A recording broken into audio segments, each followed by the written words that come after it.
Buen día. A continuación se presenta la práctica número 4 del Laboratorio de Fitopatología, la cual lleva por nombre Técnicas o métodos de extracción de nematodos fitopatógenos para su reconocimiento. Propósitos de la práctica. Aplicar y comparar los principales métodos de extracción de nematodos fitopatógenos para su recuperación eficiente desde el suelo y tejidos vegetales. Observar e identificar estructuras morfológicas diagnósticas en nemátodos fitopatógenos mediante microscopio compuesto. Los nemátodos en Guatemala. Los nemátodos fitopatógenos constituyen uno de los grupos de patógenos más importantes en la agricultura mundial. En Guatemala, afectan cultivos fundamentales como café, banano, tomate, chile pimiento, hortalizas de raíz, maíz, frijol y ornamentales. Su impacto radica en la capacidad de parasitar raíces, inducir deformaciones, funcionar como vectores de virus y activar procesos de deterioro fisiológico que reducen el rendimiento. Estructuras y morfología del cuerpo de los nemátodos. La morfología de los nemátodos es la base del diagnóstico. Por lo tanto, estas estructuras nos van a ayudar a nosotros a determinar de manera correcta el género o la especie del nemátodo fitopatógeno. Dentro de todas estas estructuras morfológicas encontramos la forma corporal general. Esta forma corporal general puede ser el cuerpo alargado, vermiforme o con simetría bilateral. Que la cutícula externa sea flexible con estriaciones transversales visibles bajo microscopio. Extremo cefálico o cabeza, ligeramente redondeado. Extremo caudal variable según especie. El extremo caudal se refiere a la cola o parte final del cuerpo del nemátodo, el cual puede ser del tipo afilado, cónico, redondeado o hialino. La cutícula. Esta está formada por varias capas proteicas. Presenta anillamientos o estrías que apoyan la identificación del género o de la especie. En géneros como Rhotilencus o Meloidogyne puede presentar engrosamientos o patrones específicos. Por lo tanto, siempre es importante tomar en consideración todos los caracteres morfológicos para la identificación. La cavidad bucal y estilete. El estilete es una estructura rígida y punzante usada para perforar células vegetales. El estilete es el principal carácter morfológico o el más importante, porque si nosotros encontramos nemátodos en una muestra de suelo que no presenten estilete, esos nemátodos no son fitopatógenos, por lo tanto, se consideran que son nemátodos depredadores o de vida libre. Entonces, el estilete es el primer carácter morfológico que nosotros debemos encontrar en nuestros nemátodos extraídos, porque si no poseen un estilete no son del interés de nuestro estudio. El estilete consta de las siguientes estructuras: el cuerpo del estilete, las perillas basales, cuya forma ayuda a la identificación, el orificio apical, y es el carácter morfológico más importante para la identificación de los nemátodos fitopatógenos. El esófago se divide en las siguientes partes: región procorporal, región metacorporal o bulbo medio, glándulas esofágicas, que pueden ser dorsales o subventrales. Estas glándulas producen enzimas que permiten la infección, es decir, que a partir de las glándulas esofágicas es que los nemátodos van a transmitir enfermedades virales a las plantas, debido a que dentro del compuesto que tiene guardado la glándula o de la saliva del nemátodo es que se transporta dicho virus. La forma del bulbo y la superposición del esófago sobre el intestino son características diagnósticas clave. Y por último, el sistema reproductivo, que puede ser de hembras o de machos. En el caso de las hembras, típicamente son del tipo didelfas, es decir, que poseen 2 ovarios, o monodelfas, es decir, que poseen solo un ovario. La vulva suele ubicarse hacia la parte posterior del cuerpo, es decir, al final de la cola. La forma de la vulva y su posición son claves diagnósticas para la correcta determinación del género o de la especie. Para el caso de los machos, la presencia de espículas y gobernáculo son estructuras guía para la identificación.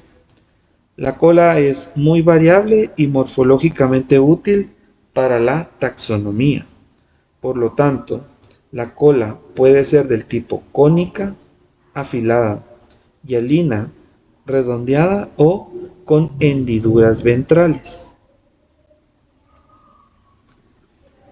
La morfología caudal frecuentemente diferencia géneros similares, como se mencionó anteriormente. Es el caso entre Rhotilenchus y Meloidogyne. Para este caso se presenta acá un esquema del tamaño relativo de algunos nemátodos fitoparásitos, de acuerdo con Agrius en 1994. Esta escala está dada en micras, por lo tanto, entiéndase que los nemátodos son animales sumamente pequeños, casi imperceptibles a simple vista. Ahora bien, para el caso de Longidorus, que es el primer nemátodo, se puede observar de que es un nemátodo muy largo, siendo esa su principal característica. También tenemos otros géneros importantes, como es Schiffinema, Rhotilenchus, Ditilencus afelencoides, Pratylencus, Meloidogyne, Globodera, Rhotilencus y Heterodera. Estos son nemátodos fitoparásitos de importancia para Guatemala.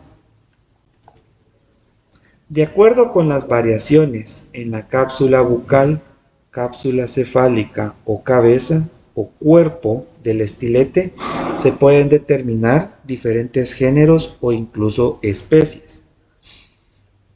Para el caso del género Rhabditis, si la cabeza es de tipo cilíndrica, ese es su carácter morfológico.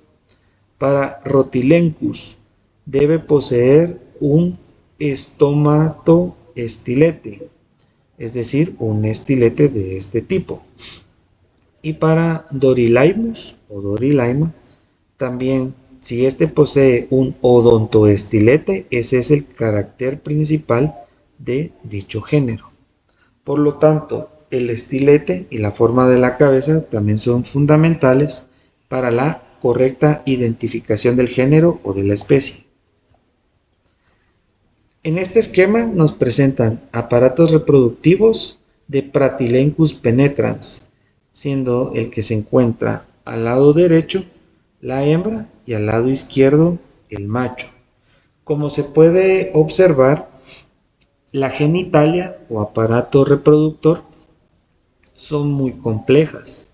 De acuerdo con posiciones, tamaños o presencia o ausencia de ciertas estructuras, se pueden determinar diferentes géneros y especies.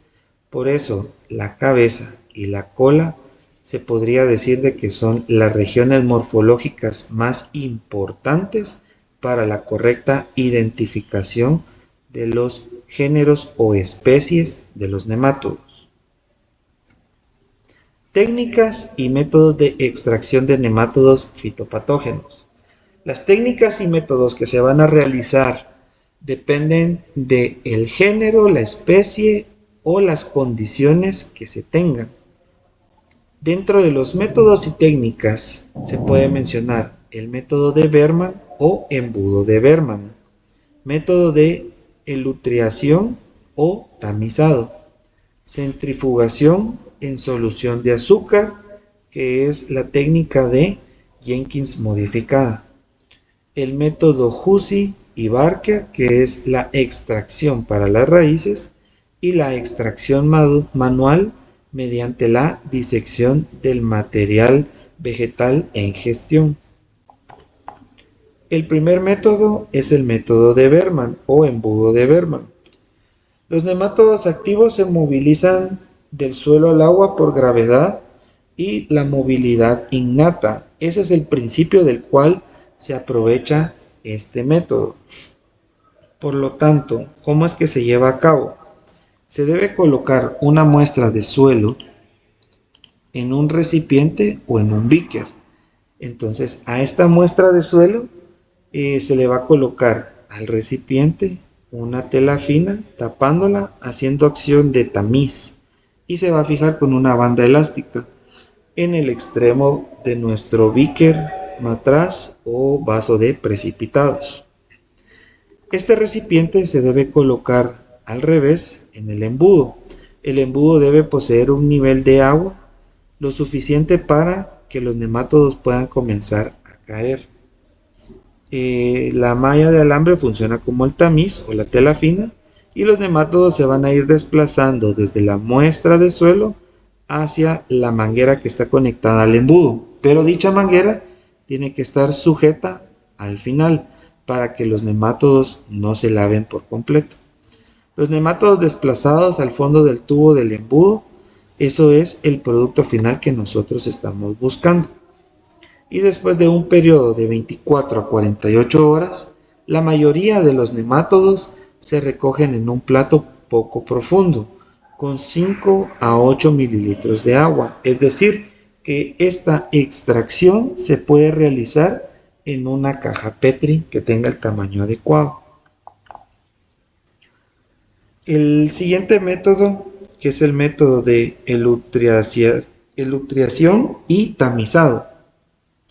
Este es utilizado en laboratorios más profesionales, pero también se le conoce como el método del tamizado, utilizando una solución acuosa de nuestra muestra de suelo disuelta en agua, y luego esta solución se va a filtrar o se va a tamizar a otro recipiente, y todo lo que vaya quedando en el tamiz se vierte nuevamente en una solución acuosa y luego se pasa a un tamiz más fino, con el propósito de ir excluyendo todos aquellos sedimentos, aquellas gravas o partículas grandes que no son de nuestro interés, porque al final en nuestro recipiente nos va a quedar el agua y algunos limos, pero los nemátodos van a ser atrapados cuando se utilice un tamiz de hasta 400 micras. Por lo tanto, en el tamiz van a quedar retenidos todos los nemátodos. Haciendo uso de una piseta o botella con agua, se va a realizar un lavado. Los nemátodos y los residuos deben ser enjuagados mientras pasan a través de la malla hacia el beaker. Este beaker se coloca nuevamente de cabeza en un embudo de Berman y se realiza el proceso del método anterior. El siguiente método es el de centrifugación en solución de azúcar. Este método consta de una separación por medio de un gradiente de densidad. Después de haber realizado la extracción del método anterior, esa solución con los nemátodos suspendidos o ya bien sedimentados al fondo del embudo deben ser colocados en tubos de centrifugado y centrifugar a 2500 revoluciones por minuto durante 4 minutos.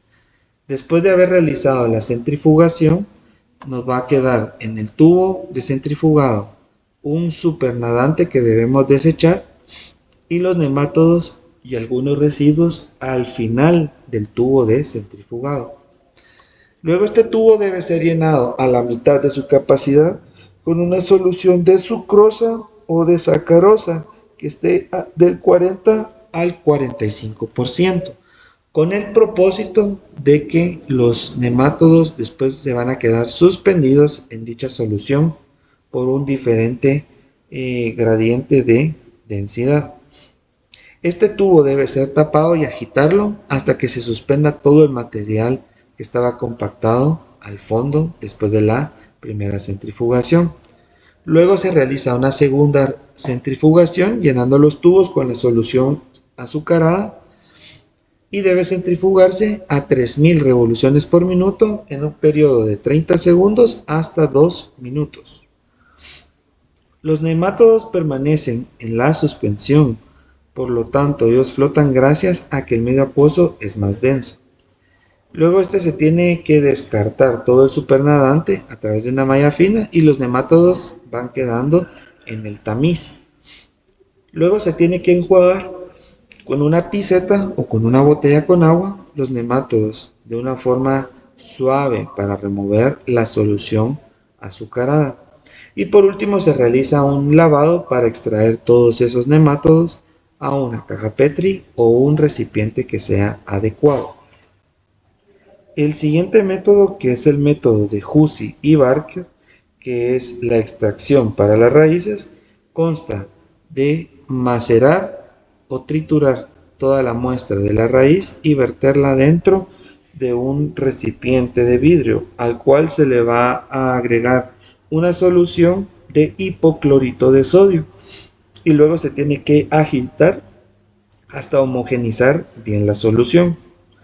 Luego este extracto se tiene que lavar y tamizar para recuperar los huevecillos o los juveniles.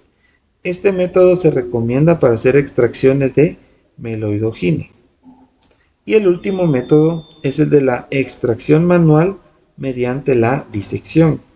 Este método sirve para observar a meloidogine dentro de las agallas.